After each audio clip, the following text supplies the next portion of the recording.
Tora Martens, 30 ans, documentariste et fervente féministe. Pour la première fois, elle a réalisé et joué dans un film pornographique. Tourné sur une plage avec un téléphone portable, son court-métrage, intitulé Red Like Cherry, s'inscrit dans une série de 12 petits films présentés ensemble sous le titre Dirty Diaries, journal intime cochon. Les femmes aussi aiment la pornographie. La sexualité au cinéma a toujours été une affaire d'hommes, mais les femmes arrivent. Les 12 courts-métrages ont tous été tournés par des femmes.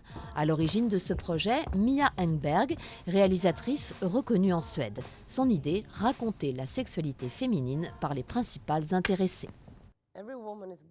Chaque femme est à la fois une sainte et une pute. Je pense aussi qu'aimer le sexe, ça n'a rien de mal. Et ça ne veut pas dire que vous devez être utilisé ou exploité par les hommes juste parce que vous aimez ça. Tout ça, ce sont des malentendus. Je pense qu'il est temps de changer le regard que l'on porte sur la sexualité féminine. L'orgasme féminin, c'est le sujet des Dirty Diaries. Filmé sans détour, avec des actrices conventionnelles ou des comédiens amateurs, on voit de tout, de l'explicite comme du subjectif, avec une mise en scène minimaliste, mais où rien n'est simulé.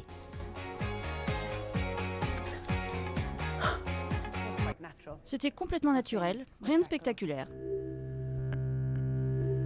Pour Lou, comme pour toutes les femmes qui ont participé à l'expérience, un même combat, présenter la sexualité féminine autrement qu'à travers les yeux des hommes.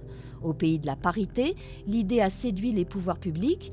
Le SFI, l'Institut du film suédois qui octroie des subventions cinématographiques, a financé le projet, mais l'initiative n'a pas plu à tout le monde. J'ai parlé avec mon patron et mes collègues du SFI, ils m'ont beaucoup soutenu. Ils m'ont dit « on est derrière toi, mais tu te débrouilles avec la presse ». Un accueil plutôt mitigé en Suède, mais pas à l'international. Après la Hollande et la Norvège, Dirty Diaries sort en France sur grand écran, interdit aux moins de 18 ans, mais pas classé X. C'est une sortie comme on en rêvait, en fait, c'est-à-dire dans un circuit traditionnel. C'était l'idée de Dirty Diaries, de toucher un autre public que le public consommateur traditionnel de films érotiques, tout simplement. Petit film expérimental à petit budget, mais avec une grande idée, donner la parole aux femmes dans un domaine jusque-là réservé aux hommes, des femmes qui osent, qui sont libres et qui s'amusent.